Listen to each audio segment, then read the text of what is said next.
తెలంగాణలో ఎల్ఆర్ఎస్ రుసుము చెల్లింపుకు నేడే లాస్ట్. నేడు పనిచేయనున్న సబ్ రిజిస్టర్ ఆఫీసులు.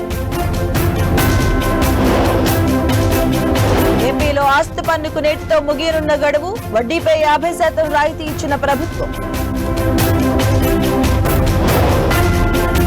నేడు బీజేపీ పదాధికారుల సమావేశం.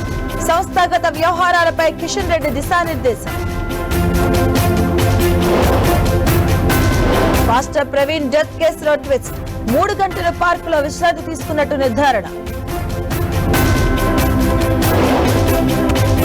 డీఎస్పీ విచారణకు కాకాని హాజరుపై సస్పెన్స్. నిన్ననే నోటీసులు ఇచ్చిన పోలీసులు. నేడు ఈద్ ఉల్ ఫితర్. దేశవ్యాప్తంగా ఈద్గాల్లో ముస్లింల ప్రార్థనలు.